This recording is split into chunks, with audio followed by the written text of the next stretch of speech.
వీళ్ళకి తెలియక బోట్లు పాకిస్తాన్ సరిహద్దుల్లోకి పోయిందని పాకిస్తాన్ నేవీ వాళ్ళు వచ్చి అరెస్ట్ చేస్తే ఈ రాష్ట్ర ప్రభుత్వం కనీసం పట్టించుకుందా అని అడుగుతా ఉన్నాను ఈ మత్స్యకార సోదరుల గురించి.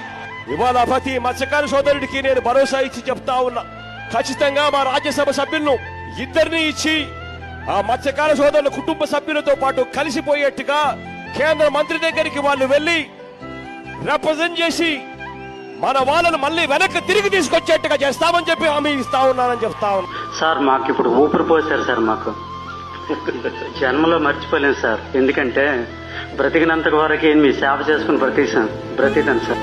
మాకు ప్రాణం పోసారు సార్. మీరు పోయేటప్పుడు చెక్కులు కూడా ఇస్తారు, తలా 5 లక్షల రూపాయలు ఇమ్మని చెప్పినాము, ఇస్తారు. దాంతో ఇంకా మళ్ళీ అక్కడికి పోకుండా ఆ డబ్బుతో కొంచెం ఇక్కడే ఏదన్నా స్థిరపడేట్టుగా ఏదన్నా